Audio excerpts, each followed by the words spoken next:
Rightio, question number 2. So I've got a lot of emails back from people already, not just with their answers, but going, hey Phil, where's question number 2? We've been waiting, it's been longer than 3 days. So let me explain that to you. Basically, for about the last week, we have had rain, wind, thunder, lightning.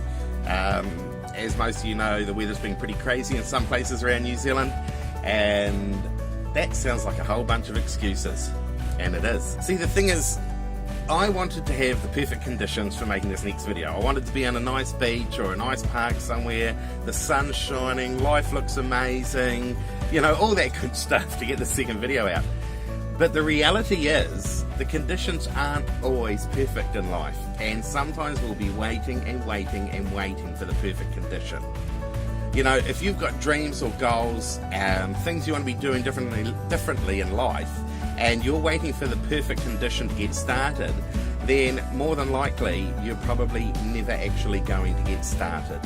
The thing is, if I keep putting this off and putting this off, because, you know, as you know, one of my dreams or goal in life is to be able to enable others to pursue their dreams and goals in life. And the thing is, if I left this video any longer, you'd lose interest, you'd never get the information that I've got to offer, all that kind of stuff. And, you know, for example, let's use, you know, somebody else's dream. You know, somebody wants to be a musician. And the thing is, if you actually never start, if you keep making excuses as to why it's not the right time to do that, it will never happen. But it's not just that, it's the fact that you will also be robbing people of something that you have to offer. You know, your music one day may entertain people, it may, you know, just encourage people. Music's a very, very powerful tool in life. And if you never pursue that actual dream, then there's a lot of people that are going to miss out. You know, so it's kind of the same. If I never actually got around to doing this video, you would never know what part 2 is. And I'm not saying I have the answers for everybody, but I'm kind of hoping that these videos will encourage some of you to start pursuing those dreams. So question 2. We've had a lot of people trying to guess what question 2 is. Anyway, so question 1, what would you do if you had a terminal illness? What would you do if you'd been told that? So question 2 is, a week later, you get a phone call, and it's the doctor, and he's ringing you to apologise, and he's like, I am so sorry. We actually got your results mixed up, and you do not have a terminal illness. As a matter of fact, your results came back so good that you're actually going to have a long and healthy life. Will you still do that thing? Will you still pursue that goal knowing that? See, when I was first asked that question, if you had a terminal illness and you had nothing to lose, what would you do with your life? Man, my brain just went crazy with ideas of things that I've probably been holding back on. You know, we've made some pretty big changes in our life already, but there's still a lot of goals that I have that are unfulfilled. And I just thought, again, it gave me that freedom, I know in a weird sense, to think, oh, I'd be doing this, I'd be doing that, I'd do this, I'd do that, I'm just going to go and do it. But when I was asked the second question that I've just asked you, is actually you're going to live a long life, my brain suddenly changed again and thought, yes, I do want to do those things, and then I could feel the fears sneaking back in, the uncertainty sneaking back in. You know, I've got a family to feed, I've got to provide, I've got to make money, you know, what else? You know, what will people think if I live differently and do the thing that I want to be doing, you know? And it was interesting that as soon as that excuse to have no responsibility in life, etc., then all the excuses started sneaking back in again.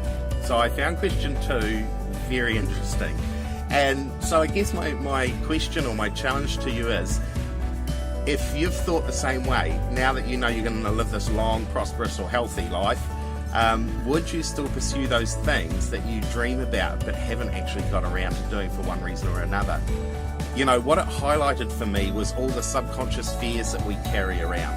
You know, I know when I quit my job, 3 weeks before I was due to leave my job, I went into absolute panic. You know, I thought, what have I done? And all the fears and all the uncertainties came flying up in front of me, and I was just like confronted with, have I done the right thing? This is crazy. What am I doing? And I seriously considered sort of giving up then and there.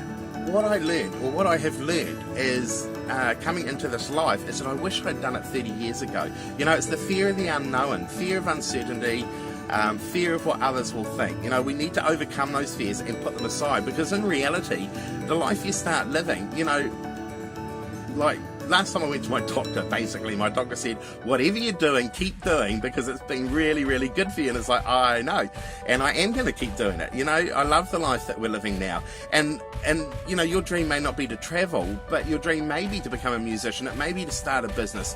You know, my encouragement is to get out and take that first step. Find out what you need to put in place to start making it happen. Because I know for myself, as I said, I wish we were doing this 30 years ago. There's something inside you that just feels so much happier, so much more complete, so much more fulfilled, because, you know, we're being true to who we are as people. You know, so my encouragement is to pursue that dream. Start to process what those fears are that may have popped up in your mind, and find out why they're there. Because the reason I asked this second question, or did this video exercise, is that a lot of the time we're not actually aware that we have all these subconscious fears and blocks going on in our mind. I just found that these two questions actually highlighted that, hold on a minute, I do have some fears that I was unsure about or unaware of. You know, so I'd encourage you now to sit down and maybe just go through and just try and work out what those fears are, what your excuses are. Maybe even start writing those excuses down, and then just scribble them out, cross them off, get rid of them, and saying, right, they're just excuses, they're just fears of the unknown, that's all it is. And to write that goal, stick it on your fridge or somewhere. You know, I'm not the kind of person that's into hype, you know, speak it and it will be. You know, I guess that works because it encourages you and reminds you what you want to be doing. But something else about this week that I haven't shared with you yet is that my mother had an accident and she ended up in surgery, yesterday? Yesterday, because I was going to make this video yesterday, but obviously, you know, stuff happens in life. And the thing is with that is, it's like, stuff is going to happen. You know, just because you're pursuing your goals and pursuing your dreams, it doesn't mean that life is going to run smoothly or perfectly. There are going to be interruptions, there are going to be things that happen that you need to deal with, and that's okay. So if you are keen to continue to pursue your goals, or if this is stirring something inside you, maybe to take some kind of action, I've put another link down here. This is a newsletter that I'm going to start soon, and what it's going to have in it is the processes and tools and just things that we've learned on the way to actually help through different processes, through different things. You know, for example, I spent some time chatting one night online to somebody who was downsizing to get onto the road, and they were having a really tough time letting go of things that were sort of sentimental or of value. And we talked through that whole process until they were able to come to a conclusion where they found a solution that worked for them, and they started to continue to move ahead. You know, when you pursue your goals, it doesn't mean that life becomes all awesome and fantastic suddenly. You know, stuff happens, and I believe I'm a realist. You know, I'm a bit of an idealist as well, obviously, but I'm a bit of a realist as well, and know that crap happens in life. You know, and I want to be able to provide you with the tools to know how to move past those things if you're unsure. You know, but if you're excited and you're just going to go for it, then get in touch and let us know what you're doing. Keep in touch. You know, you've shared your dream and your goal with me now, and I would love to see how that unfolds. But if you're unsure how to see that unfold, then sign up to this newsletter or keep in touch, and I'm going to continue to put stuff together that we've learned that has helped us get through the process. So, if this video has encouraged you in some way, or you think it might encourage someone else, because, you know, you may already be halfway there, but if you know somebody who's maybe still stuck in a rut or something, please share the first video with them.